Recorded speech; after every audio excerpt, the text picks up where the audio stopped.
just see in the background what the theme of the last leg of my journey is going to be. That little patch of blue there is the Pacific Ocean. I'm going to go up from California to Oregon, Washington State, Alaska, and finally right in the middle of that ocean, the state of Hawaii. And off we go. Its combination of architecture, situation, and history makes San Francisco one of the most distinctive and beautiful cities in the world. Even the transport system is a uniquely reliable and lovable mixture of the new and the old. Chinatown stop. Thank you so much. A truly cosmopolitan port city, San Francisco has its eyes to the Far East, which, confusingly, lies to its far west, across the great Pacific Ocean, from where many of its early immigrants came.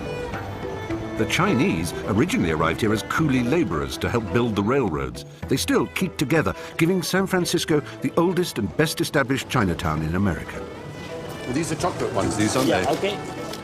Oh. Take one, come on. Well, what? No, take one. Yeah, I'd love to try one. Okay. Oh, they're hot. Nice. Oh, yeah. Really hot. Good. What's yeah. my fortune? Fooling you says, dedicated bachelor is one who believes in adage of wine, women, and salon. No, it's a joke. At least, Okay, thank kind you. of joke. Okay. My fortune card. There's your card, thank you. Yeah, thank you. Golden Gate Fortune Cookies Yeah, Company. yeah. How long have you been doing this? Many years? 1962, 46, yeah. 46 years. And are the fortunes always true? Thank you. Thank you so much. Thank you. Extraordinary that after 46 years his English could still be quite so eccentric, which could also be said of this rendition of our blessed national anthem. But the Chinese always do things their own way, which I suspect is why they've been able so successfully to blend their culture with America's without losing their identity. Passing the now gentrified quayside, where the coolies, prospectors and snake oil salesmen once tumbled off their leaky boats, I head up to Nob Hill and a meeting with a more recent immigrant to this great city. Johnny Ive, Essex-born and Newcastle-trained, is the design guru for Apple. The MacBooks, iPods, iPhones and iMacs, they're all his babies. Not many cities can boast such a view, can they? It's extraordinary, isn't it? And that's the famous prison island, isn't it? That's Alcatraz. Which only Clint Eastwood ever escaped from. Fabulous. It could be said that the two most influential Britons of the past 30 years are Tim Berners-Lee, who invented the World Wide Web, and you, who've given us the iPod and all the train of Apple products. Yet you both choose to live and work in America. I wonder if that says something about Britain or, more importantly, about America. I think that there's just a conspicuous lack of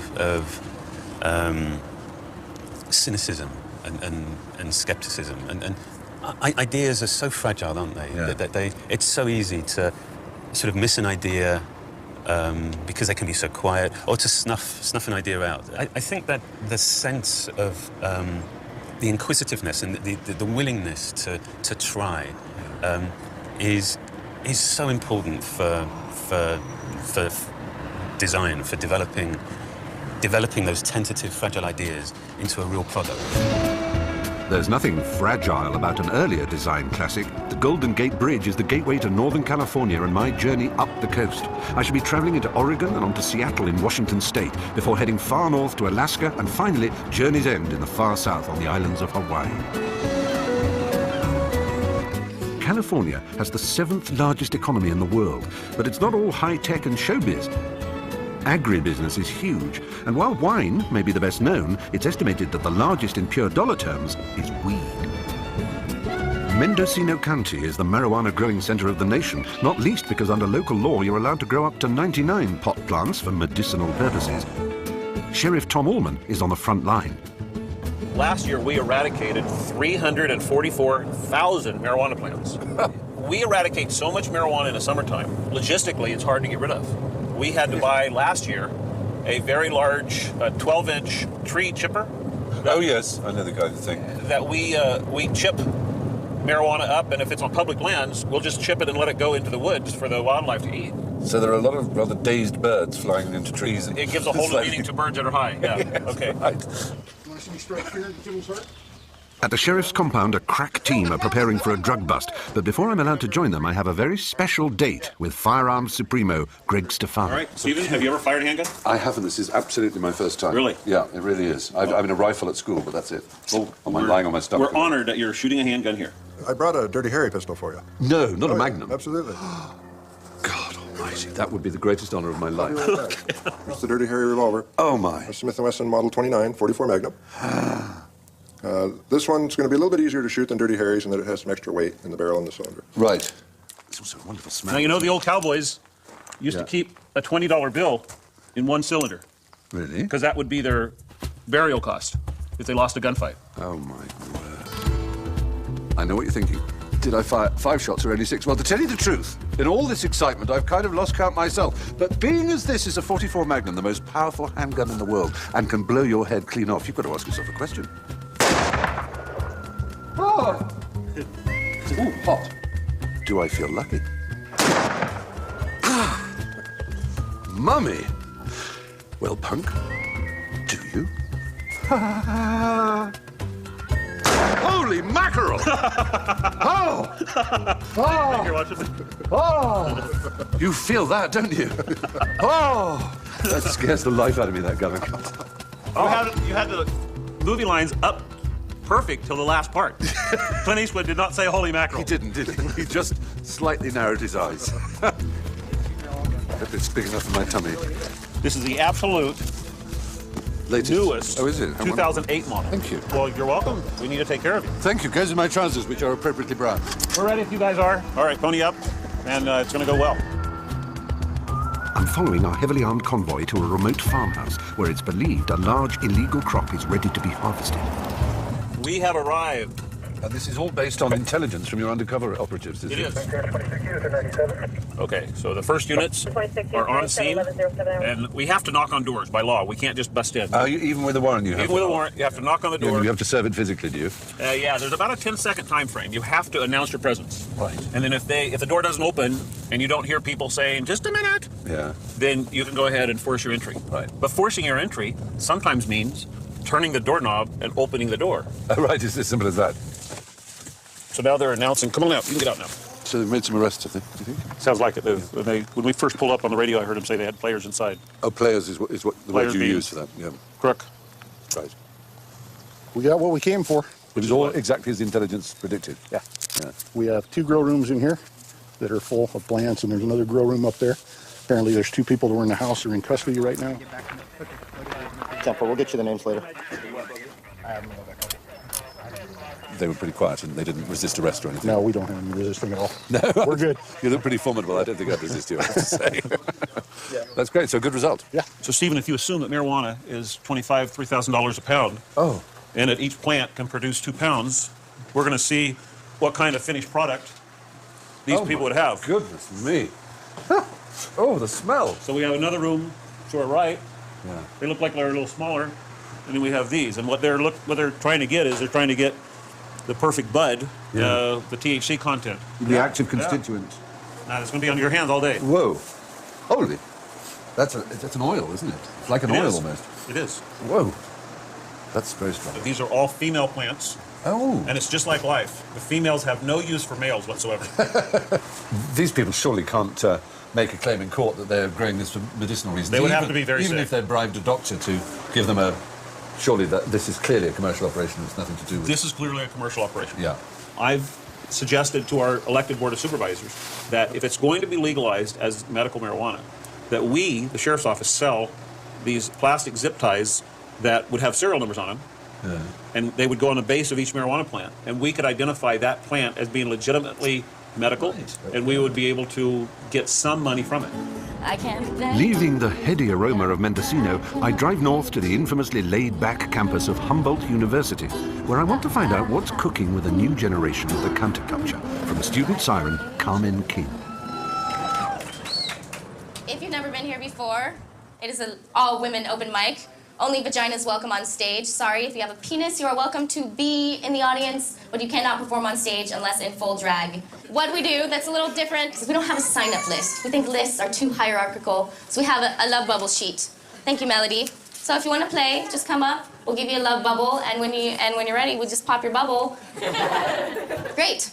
Well, I'm gonna play another song. Kind of goes with the last one about a bitch named Brooklyn. She's got eyes and black and a sexy backpack. She drives a big ugly truck, but I don't give a fuck. She's got sex, curly hair, wearing boys' underwear. She's got golden tan skin. Please let me in. Let's have some fun, some fun. Some dirty girly fun. You know what I'm talking about. Don't have to be the only ones. Invite some friends and have some fun. Some dirty. You're a smoker of the weed, are you? I've smoked weed in my time. I have. I've smoked my fair share. So is this quite a weed-smoking college, then? I've heard a statistic that only 53% of the students smoke weed, but I think... Only 53? Oh, I mean, I think... What would your I think it mummies might and be a little daddies higher say? A lot of their mommies and daddies smoke, too, especially if they're from around here. Do you believe it should be legal? I do, actually. The city of Denver, I don't know if you guys have gone there, they did the Alcohol Marijuana Equalization Act. And so, I mean, they just brought up the point that 20,000 people die alcohol-related deaths in the U.S. every year, and there's none from marijuana. You're about to graduate, are you? I am. I'm going to graduate in 1 month. Well, my specialty is energy efficiency. I came, actually, to study environmental science, but it was just... That's ridiculous. It was just a bunch of hippies bitching and complaining about everything. Oh, this is wrong, and nobody ever talked about how to fix it, you know, what to actually do. And I call myself a practical idealist. I mean, I'm not running around hugging trees and sitting in them trying to get them to, you know, not be cut down. I use paper. I live in a wood house. I understand that the economy must go on, but the economy is not going to go on if we keep using energy the way that we do. California is the only place where the trees literally hug you, so it's little wonder that this is where tree huggers, tree sitters, eco-warriors and earth-firsters started their environmental campaigns. The Pacific Northwest has amongst the most ancient woodlands in North America. Some of the sequoias, the giant redwoods, are over 1,000 years old. For the past 40 years, loggers have been at loggerheads with the Greens, for whom the preservation of the forests has become the clarion call for saving the planet. The pristine Rogue River forest in Oregon is one of the key battlegrounds, and I'm traveling down the river with two arboreal advocates, Nate and Laura. They're taking me to a remote part of the forest to try and track down the red tree vole on which the spotted owl feeds. Now, this owl is an endangered species, and as such, under federal law, its habitat must be protected. So, if they can find a tree with evidence of red vole habitation, then an area of 10 kilometers around will be, by law, protected from logging. So, the vole's the thing to catch the conscience of the king. This is the kind of tree that would have the red tree vole that you've been telling me about. Yep, Yeah. this is the one that would be in. With the big fat branches they like, and then the broken top that they can get down in little crevices and stuff. And they live their whole lives up there. They're born up there, they breed up there. The females will stay up there their entire lives and breed and have babies. The males, however, come up and they, you know, have a little visit, and then they go on to some other lady. Oh, They're a little bit about man, town. honestly. I wish I could be going with you. It's just I have this awful, it's a real nuisance. I have this awful cowardice. It's just come over me. So, you can imagine when I woke up this morning and I felt all cowardly, how annoyed I was. Got it. They're coming down the other, it's bouncing around. Okay, sit it down. It's coming down in between them. Oh, there we go. There we go. Okay. You want to test it? Yeah, you want to jump? Yeah. Let me come closer over. Come back. Save me. Okay, so the way we test it is if you can put two people's weight on it, you know it'll work. Then it's gonna be good to go. So put it between your legs. Okay. So what we do? You got it? Go like this, and so. See that? Watch your head. That's why you test it. Yep. And so Bits do come down. Yeah. So now I he'll lost go a little up bit again. of elevation. But the actual limb obviously didn't Oh yeah, snap. see that big Nope. one? still there. Because it's a huge But branch. it's better to have it break before you go up Then when you're. than when you're up there, because it makes Yeah. you nervous. You good to go? Yep, we're ready to go. Incredible. The Douglas fir bark has all these little like prickly things, like little splinters, where if you hug it, you don't want to hug this tree because it'll put little pricklies in your Really? arms. That's not very It's not friendly. a tree you want to hug. What's your view of the sort of tree-hugging classes and the people who stay on trees to stop the developers or the loggers? And... Oh, I was one of them. Oh, were you? Yeah. So you're a big supporter? That's where I met Nate, was out at a tree sit. But I definitely support it, but I think, you know, there's all sorts of different tools you need in your toolbox. You check that branch. I haven't gotten there yet. Hang on a sec. You get a little higher. I haven't checked the first There's branch. no time for a domestic spat. It looks like there's a nest in it. I see branch clippings sticking out. Oh, you see branch? Ah! Yeah. At Don't least look you up. both wear glasses. There's a nest right here on this branch. A bull nest? Oh, you Yeah. found one? Yeah. There's one inside this dead branch. Are you getting a sample, Nate? I get in a picture. Hooray! Yeah, this whole branch here is hollow. And it's just full of vole stuff. Would that photograph constitute proof? No, they'd have to have one of their climbers come up and look at it. Oh, I see. Because the nest material and the fecal matter they leave in there is specific to the vole. And so we just take a pinch out and put it in a little plastic baggie, and then we use a GPS unit to mark where the tree is, and then submit all that. You want to pinch a sample? Yeah, I'll do that. Can you save some fecal matter for me? I'll bring you down a little bit. Thank you. It smells piney fresh. That the forests still stretch for hundreds of miles is in large part due to the activities of people like Nate and Laura. And it is in this vast hinterland of Oregon that a creature even more endangered than the spotted owl is reputed to live. Well, according to Matt Johnson. We want to prove the existence of the animal officially, and therefore get it listed on the endangered species list and protect its habitat. Right. Tell me how you know that he does exist. Well, my family and I, we went through the Oregon caves, and then we decided to hike the Big Tree Loop Trail. So we were about a mile up the mountain around 5 p.m. or so, and we started smelling something coming downwind down the hill, and then we hear this noise as we walk. Very deep bass, guttural mammal, and much louder and more bass than I can do right now, but it went whoa, whoa, whoa, whoa. And we're like, we stop, it stops. And we're looking at each other like, what is that? We walk again, it whoa, whoa, whoa. We keep going. We eventually get to a point where Mother Nature is knocking on my door. So I have to, I have to hike up the hill through the brush, probably about a good 60, 80 feet away from my family, and I'm behind some brush and trees doing my thing. Then all of a sudden, out of the left corner of my eye, I saw something move, and I turned my head, and I looked down, and that's when I saw Bigfoot walk off the pages of myth and legend into reality. You know, I had some people afterwards say, well, why didn't you stop and take pictures? And it's like, I have my family there, and I'm not going to stop and take pictures and risk losing my family.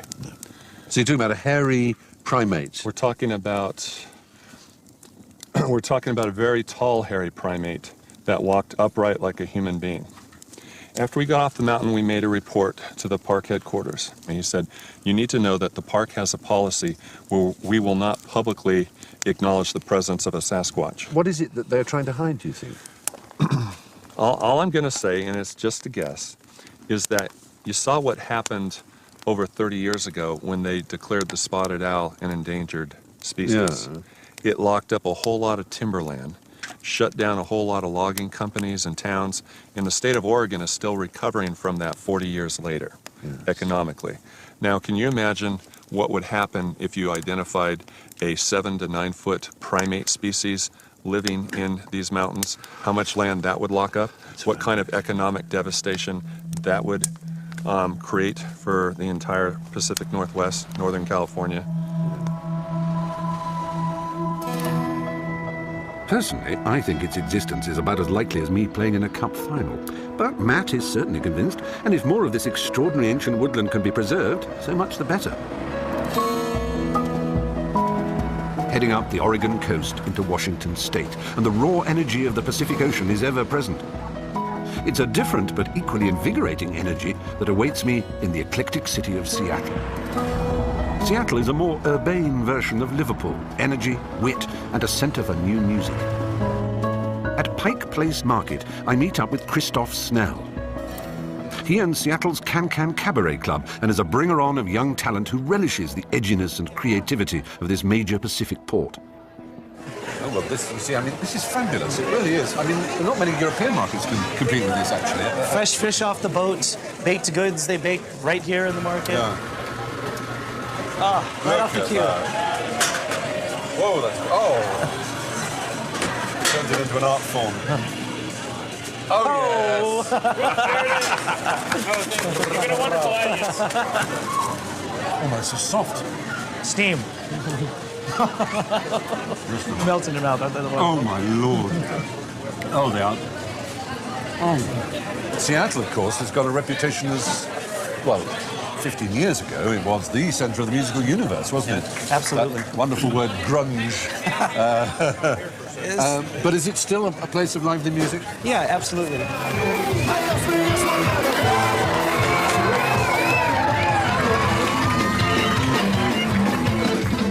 the music scene, we're in the heart of it. It's great because we get to see the beginnings of the music. So when someone is starting out, they're playing in our club. Ladies and gentlemen, she just turned 15 years old. Please put your hands together and give a warm round of applause for Hannah Weeks. Just because I hold your hand doesn't mean that you're my man. I believe in second chances, but 3 is more than 2. You say you'll prove me wrong this time, but The suicide rate in Seattle is very high, isn't it? It's very high, as is the heroin use, and so these kind of. So, despite the fact that it's a vibrant and wonderful place, it's also a place where kids are very disaffected and alienated. Absolutely. Is that also because it has maybe 3 of the most famous businesses in America? You've got Microsoft, right? You've got Boeing, right? Make all the aeroplanes, the jumbo jets that aren't made by Eurobus, and you've got Starbucks. I mean, they're 3 very, very famous world brands, and maybe the kids are all kids of executives or something? Is that why they all commit suicide? Because they've got hideous corporate parents? Exactly. The weather has a huge part in it, I think, It also, there's a certain melancholy state that I think is conducive to creating art. right now, put your lips at my command. Right now, fly me off to lover's land. Baby, don't you leave me at the post. Kiss me, you can feel it coast to coast. Right now, baby, need your love the most. The Pacific Ocean defines Seattle, and while its weather may contribute to its citizens' overall melancholy, the sea breeze certainly helps with a hangover. A stone's throw from the Can-Can, I have a rendezvous with some aquatic denizens of the city, Carol, CJ, and Barney, who has a personal hygiene problem. And he has his own toothbrush, marked Barney. Oh, electric toothbrush. Sonicare. Lucky fella. Yeah, nothing but the best. Now, if we don't do this, he'll get gingivitis. Harbor seals in the wild have been found with gingivitis, I was just going to say, in the wild, they obviously don't have this regime. No. Even with manual toothbrushes in the wild. No, there's hardly any of that, yeah. I know, they really are like dogs in some ways, aren't they, those faces? They're very trainable. They bark and they have pups. No, they don't bark. Don't they? They will make a growling noise at night. Well, that's We all. don't really know what. No, kind of like. Yeah, kind of like that. Okay. Yeah. How old is he? Barney's 22, so Really? he's an old guy. But probably in the wild, we don't really think they probably live that long. It's just they're so protected from predators and bad food here. And like a lot of old people, he's decided to take fish oil supplements. Yeah, all his life. And look what it's Yeah, done it's for him. clearly That's very right. good. Okay, get in the water. You gotta start there. Okay, ready? Get it! Gone! Yeah, sometimes we get a little wet. Yeah, that's fair enough. CJ has another treat in store for me. These are our northern or Alaskan sea otters. They tend to spend a lot of their time in kelp forests, diving up to 200 feet or more, and then they have loose pockets of skin right underneath their arms, and they'll stuff those like a kangaroo almost. Good Lord. Full of food, and then bring it to the surface and use their tummies as a dining table. So Yeah, I've noticed the swimming backwards is charming. used a little food coloring to bring out the patriotic aspect of That's it. beautifully done. There you There we are. go, we'll see. Woo, that's a new one for you. I think he stood to attention, you know. Oh, right for the red stripe. He's got the fish straight away. Now he's greedy. He's got the Union Jack and the ball of clam. They eat up to 25% of their body weight a day. Yeah, your own body weight in quarter pounders. Oh my That number, isn't that amazing? This Washington is the 48th of what they call the contiguous states, the states that adjoin each other on the continental landmass. Only 2 more to go now, Alaska and Hawaii. And I'm afraid there's no room for our cab in the snowy wastes of Alaska or across the Pacific, so this is where we say goodbye.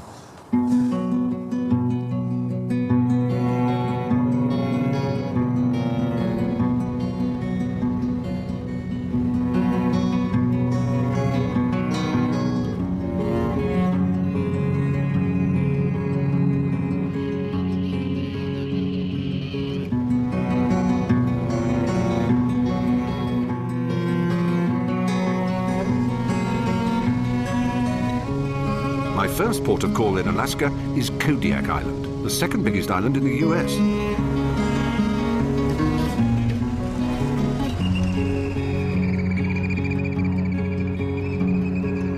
State number 49, Alaska. And what a state. The largest in America by far. It's over 3 times as big as France and 13 times the size of England. What many people don't realize about Alaska is that for much of its recent history, it was owned by Russia, not America. The United States paid the princely sum of $7.2 million for it back in the 19th century. That was 2 cents an acre. There are actually signs of that Russian ancestry all around in the names of the roads, and particularly in the methods of worship that are still practiced in this community to this very day. The Russians first came to Alaska as their empire expanded eastwards under Tsar Peter the Great. After Vitus Bering's expedition of 1742, sea otter pelts, which are the warmest of any fur, became a major source of revenue. Realizing how efficient the native Aleut peoples were at hunting, they were effectively enslaved by the Russian merchants, and both otters and the Aleuts were to be driven to the brink of extinction.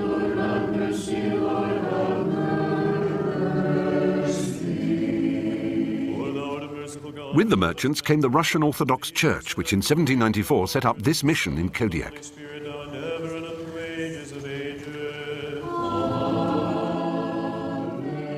Some missionary churches were not welcomed by the local people. Was yours? Missionaries originally came to minister to the Russian fur traders that were here when they first landed. Oh, so not to convert. Right. But it changed very, very quickly, almost immediately, when the missionaries, led by St. Herman, saw that, in fact, many of the local native folks were being enslaved and treated poorly by the Russian fur traders, and that allowed them to begin to minister to the native communities, which led to the church becoming indigenous very, very quickly.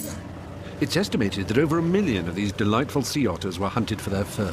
Today, their numbers have recovered, although they're still endangered. I'm eager to see them in the wild, and Lee Robinson, a local fisherman, takes me to the far side of the island, where he says he sometimes sees rafts of up to 100 of them. I'm astonished by how beautiful Alaska is. I've been saving up the knowledge that I've been coming here and thinking of wintry wastes, kind of ghastly cold winds, but you're not prepared for how it's a very subtle and extraordinary kind of beauty, isn't it? Yes, it is. What is it about this kind of living that you like, or do you think you're an unusual person? You don't like the human race? Or? I think I'm not unusual. I think most men that live in Alaska want to do this same thing. This gets into your soul, does it? Yes. I mean, I'm only being blessed because I was able to find the land, and I got a great wife that will live in the wilderness. Yeah. Live out here with me. So what's your attitude towards the rest of the United States of America? How do you refer to it? Do you call it the mainland? Lower 48. The lower 48? 48, yeah. Is that contemptuous? Oh, I don't. That's what we call it, the lower 48. We're up north, they're down in the lower 48. That's true. So what have we got here? Is this bait? Yeah, this is bait. This is herring. I've cut it and salted it.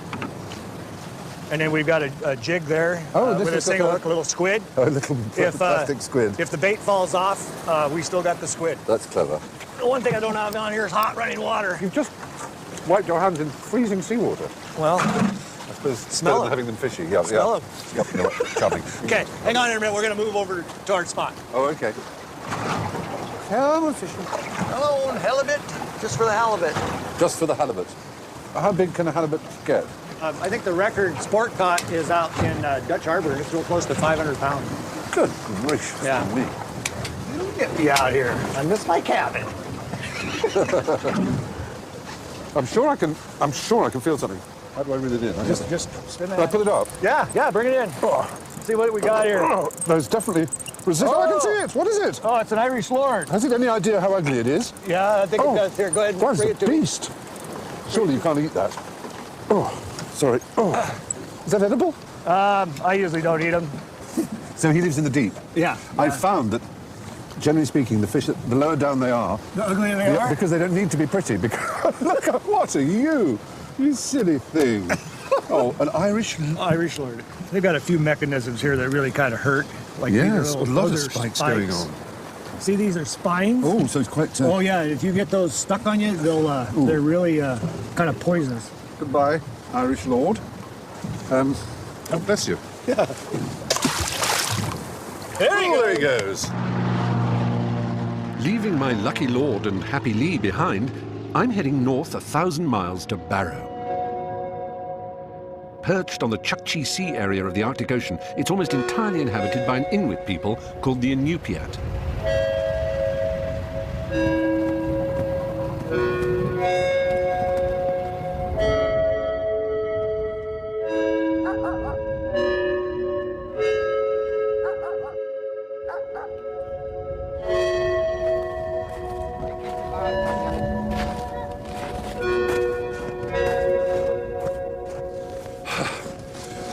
come as far north on my journey as I can. In fact, I've come to the farthest north city in all of America. It's called Barrow. It's more of a village, really. It's right within the Arctic Circle. And behind me, the sea is frozen. This looks like a desolate place. It's certainly as far north as I've ever been or would ever want to go, and as cold as I've ever been or would ever want to be. But, despite appearances, this is a very exciting time of year for Barrow because the sea is actually breaking up. And that means a great deal around here. Henry Kinyak is captain of one of Barrow's whaling boats that are allowed by international law to hunt the bowhead and beluga whales that cruise these Arctic seas. Inupiat people are entitled to hunt for whales, but no one else is in this area, is that right? I think 10 communities that can whale. Right. Yeah. And how many are you allowed to capture in 1 year? In 1 year, they gave us 22 strikes. So it's not as if you are slaughtering huge pods of whales, No. are you? We're not. We don't call it slaughtering. We're feeding the community. Yes. You right. know, to me, I thought that my mom and my dad bred me for hunting. Yeah. When we're whaling, this is what we use. Oh my goodness! It's a whale gun. A whale gun? Is that? And it's so heavy. It weighs about 60 pounds. 60 pounds. There's a propellant charge that's Itiruk. What's a Itiruk anyway? Oh. Primer, like a primer. Oh, I see. And then from there, then you got the shell is about this big. Oh my goodness! What's the best part of a whale? What's the? Everything is. You love it all. Yeah. There's different ways that you can eat it. You could eat it raw, frozen. Yeah. You could cook it. You could ferment it. Really? And yeah, the fermenting is mikiak. Yeah. That's what they call it. Mikiak. And you let it age for about a week. All my kids love it, and me, and the whole family. It is getting kind of warm because this time of the year it would be really, really cold. Oh, really? You don't call this cold then? No, to us it's kind of warm. 8:20 in the evening. Yeah. And the sun is still out. And how long will it stay light for? Right now it stays nice and bright until October. Good Lord. And it stays bright all through the night? Yeah. So it never sets? Yeah. If it's the winter, when of course there's no sun at all, do you ever go out? You don't. Yeah. You do? Yeah. We have to go out. Yeah. It doesn't matter if it's day or night. You know, we go caribou hunting in the winter, and sometimes it gets dark. And do you find your way by the stars then? Yeah, stars or GPS. Modern technology.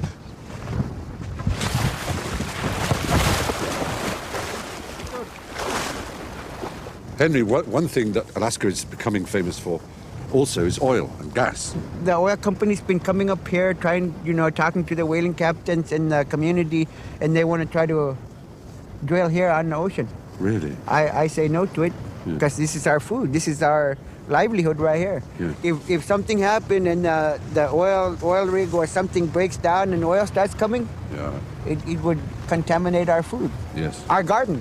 Yes, your garden. Yeah. That's a very good way of putting it. A cold, wet garden. The wind changes direction and threatens to break up the frozen sea. The fragile sealskin boats are easily crushed by breaking ice. Thoughts of finding a bowhead whale are shelved for the time being as everyone scrambles to get back to land.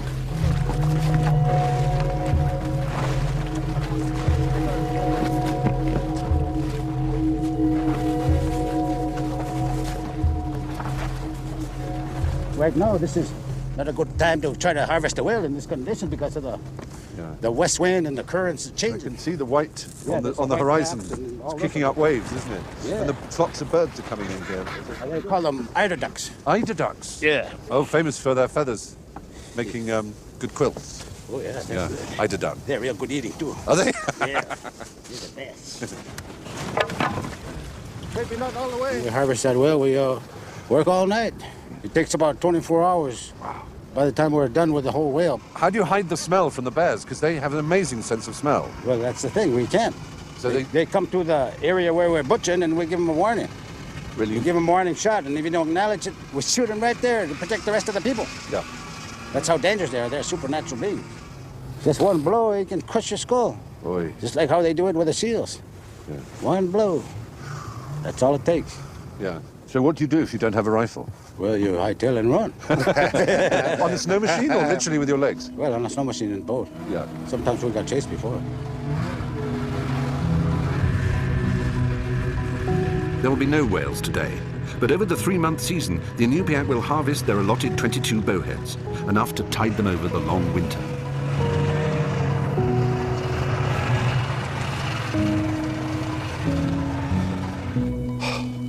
Well, if I seem a little inappropriately dressed for the Arctic Circle, it's because I'm saying farewell to Barrow, northernmost city of the United States, and I'm going to say hello to the southernmost part of the United States. I'm on my way to Hawaii, which is apparently 3,450 miles in that direction.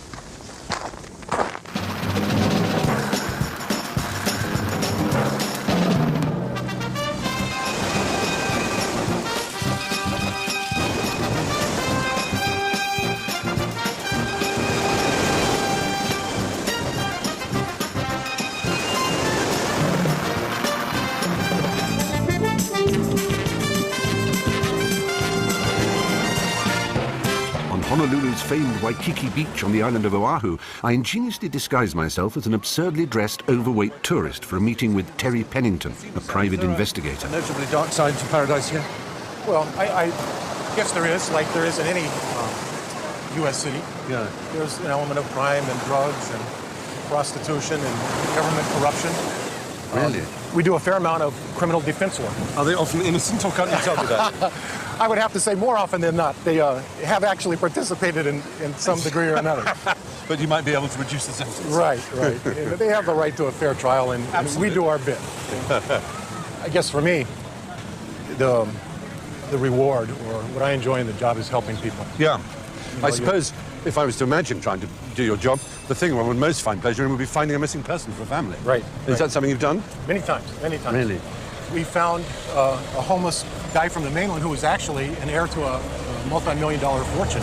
You're kidding me. And $15 million had been put in trust for this kid, but he couldn't handle the money. He would end up using it on drugs and alcohol. So are there many down and outs in Hawaii? Like any city, there's a fair amount. I think what attracts more to Hawaii is the warm climate. I mean, the beautiful scenery. You can essentially live on the beach here. But you need the money to get over here. Well, you do. And at times in the past, we've discovered that different governments, municipalities on the mainland, to get rid of their homeless problem, were actually sticking a plane ticket in homeless people's hands. Dropping them off at the airport. Go to Hawaii, but don't sit on the sidewalk selling false watches. It's a one-way ticket. Yes. So, well, that could be worse. It could be worse. On the other side of the island from Waikiki, the North Shore has a more relaxed ethos. But there's no relaxing for me. Well, this is a first for me. I've never swum with sharks before. I've been in a boardroom full of television executives, which is not that far off. You don't throw them fish, though. Hobnobs, yes, but not fish. I may try that in the future, if it works. So wish me luck. I have to confess, just a little nervous. Don't be nervous. You're good. Right, thank you. Take a deep breath. Joe Pavsek, an ex-PI and friend of Terry, has been running shark tours for over a decade. He says these Galapagos sharks are docile. Docile? They eat seals even bigger and blubberier than me, for goodness sake. Say goodbye to the people. There we are. Goodbye, everybody. Right. It's been nice being your host for how many years? Yeah, quite. Not very good with snorkels either. I tend to drown. Well, sort of gulp. Okay. That's a dry snorkel, so you won't get water in it. Just float it to the other side. Shoot to the back and grab onto a bar.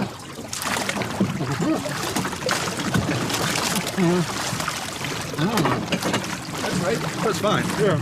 Okay.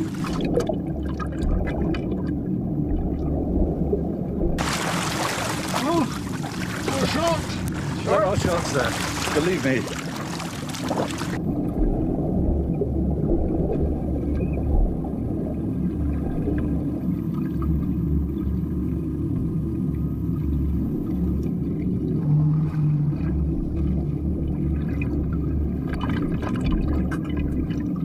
They're very close to the cage.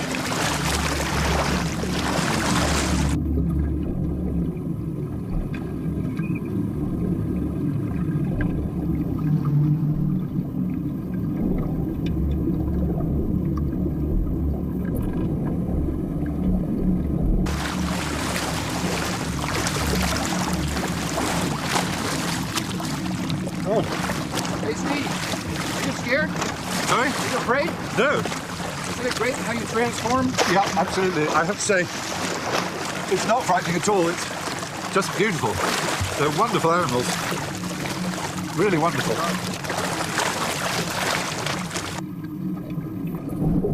Joe, when did you first come to Hawaii? I moved here in 1969 from San Diego area. In 1969? Mm-hmm. I'm only 27. In 1969, I guess it was a lot less developed. She's on the south side of Oahu. Especially on the south. Yeah. Yes, there's so much development that's gone on over there. It's kind of an island divided into two, isn't it? The North Shore and South Shore. Yeah, and we're on the North Shore, and you're a North Shore kind of a guy, yeah? Well, it's the country. Yeah. In fact, I'm wearing this T-shirt, Defend Oahu, and it's all about the country on the back, it says, because it's constantly under threat for the kind of development that's ruined Waikiki, is it? Since we've lost our sugarcane and pineapple, all the developers eyeballing all this land. Look at right there, you can see everything would be ocean view. Yeah, it's so beautiful. So do you think you've got a chance, though, of sticking it and keeping this place free from development? No. Really? Have you seen anywhere that's been free from development? I think, alas, Joe is not being unduly pessimistic. It's the curse of tourism to destroy what it most desires. Hawaii survives on tourism, and with good reason. Its 19 islands, the tips of a mighty chain of volcanic mountains, are all staggeringly beautiful and surprisingly different. A short but incredibly scary flight from Oahu, and I'm approaching the dramatic coast of Kauai, the oldest of the islands, and to many, the most Polynesian of them all. Titus Kinimaka is a native of Kauai and a celebrated champion surfer and mean plucker of the ukulele.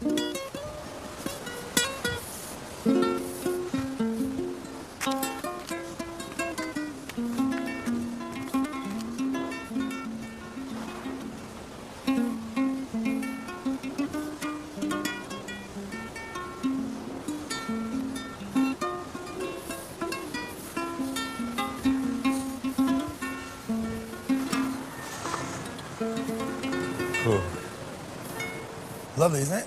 It's just heaven. It's really a special place. Kauai is very special. And in Hawaii, it's the oldest island, it's the first island out of the sea. This island has been populated by Hawaiians for, thousands of years. You're also part of America. Yeah, we've become very civilized. Do you feel American? If someone asked you what your nationality was, would you say American? I am Hawaiian. Yeah. And I will always be Hawaiian. And my family, I can trace back my family about 500 years. Really? Yeah. So that's before... And our family's from Kauai. That's before the British, which I notice is still in the Hawaiian flag, Captain Cook, before he arrived. Yeah, Captain Cook, he was probably one that started it all, yeah? Yes, I apologise for that. Yes. And then, no, it wasn't after him, it was Thomas Cook, exactly. the holiday man. So. But, they came over here and I believe in timing, Yeah. Yeah. I guess they had bad timing. He ended up in the pot. He did, didn't he? Yeah, he was, because the first time he came, he was welcomed. Yeah. The second time, eaten. Yeah. But the cooking of Cook didn't deter the tourists for long. All around the world you see local people who are caught in the fact that tourism does bring in instant cash and therefore is very tempting. On the other hand, it completely changes the very thing that is special to them and to the rest of the world. Exactly, and which is, the values that we should all as Hawaiians hang on to, because as soon as there's a hurricane here in Hawaii, everybody's gone. Everybody who supposedly lives here on Kauai goes back home to wherever they come from. Right. So they got another house somewhere else, but we're still here. And so do you resent that? Because obviously rich people will always look for the most beautiful place. I just like to make it clear that I know that when storms come, everybody else has a place to go. It's the definition of a fair weather friend. Yeah, exactly. Titus inveigles me to join up with some of his family for a quick paddle to his home on one of the most stunning beaches I've ever been to. It's quite hard to resist humming the theme tune from Hawaii Five-0, which everybody does, of course. It's a terrible cliche, but it's hard to resist. No, that's it. That's what everybody can relate to. Yeah. In the world, it's the Hawaii Five-0 and the canoe paddling, and yeah, you're actually doing it. That's it. I never thought the day would come. Oh. I like that.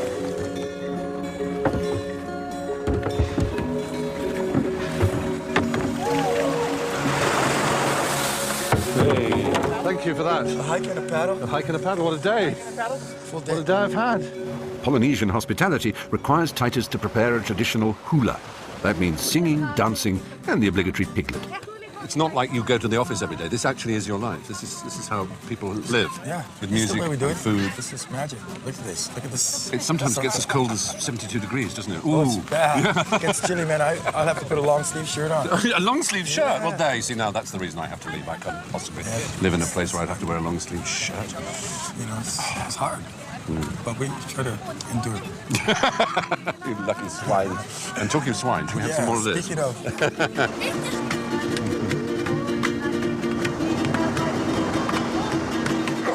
This is wonderful.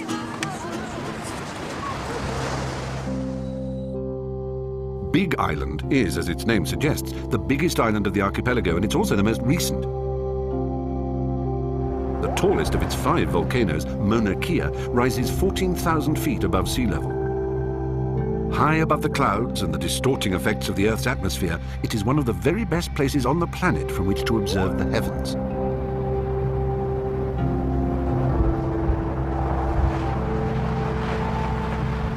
The Keck Observatory has the largest optical telescope in the world. Its stereoscopic lens allows it to probe deep into space to the very origins of the universe, which is why astrophysicist Alex Filipenko loves the place so much that he even got married here. Let me show you the most powerful explosion we've ever found. Oh, yes, please. Wow. Okay. This is a fabulous one. Watch this star. Before it exploded, it actually had a double ejection like this. This was not the end of its life. That was an explosion before the end. There's the explosion at the end. So those two sort of, like bags of, what are they? They're lobes of debris. Lobes, that's a good word. Yeah, Yes, double yeah. lobes. Double lobes. This star ejected maybe 10 or 20 years before its colossal death. So there was this relatively gentle ejection. That's relatively gentle. Wouldn't want to be and in the then a middle of it. colossal explosion. Just bam, right? Not only are they billions of times more powerful than the sun, but they're crucial for life as we know it. Did you realize that the heavy elements of which you are made, the carbon in your cells, the calcium in your bones, the oxygen that you breathe, the iron in your red blood cells, all of those elements were cooked up in the nuclear furnaces deep inside stars and then blown out into the cosmos by these colossal explosions. So you, as Carl Sagan used to say, are made of star stuff. Are you an optimist about man's place in the universe? Do you think we'll screw it up before we get a chance to save it, or do you think we'll save it before we screw it? That's the million-dollar question. You know, one depressing possibility that explains why we haven't found any clear signals from any extraterrestrials is that something that comes along with higher intelligence is this self-destructive ability. So what if civilizations out there, the intelligent ones, just go flash in the night? They don't last long enough to explore the rest of our Milky Way galaxy. Maybe cultures and societies are like the systems you discovered, that they have their supernovas too. Well, I'm hoping that humans will overcome their difficulties and will last a very, very long time and will someday go out and populate planetary systems around other stars. I leave Alex and his wonderful and very American sense of optimism for a flight over the lava fields that are still spewing forth molten rock that cools to form new land. Wow, that's extraordinary. Nature's furnace. You can see why people used to believe in hell. It looks like the entrance to the underworld, doesn't it? And you'll have to take my word for it, you can actually feel the heat from up here.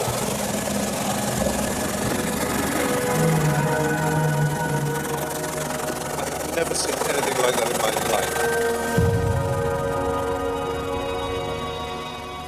Well, here my journey has to end, because here America ends. This is as far south as you can get in the whole United States. Actually, no, America doesn't end here, because new America is being made all the time by these extraordinary volcanic forces. In fact, in the last 6 weeks, a whole 20 acres of new America was made. It's a country that's constantly being reborn. Looking down on the geological melting pot of America, I think back over the weeks of this astonishing journey through 50 states of being. United or not, a force for good or ill, they make up the United States of America, a land of matchless variety, beauty, energy, and life.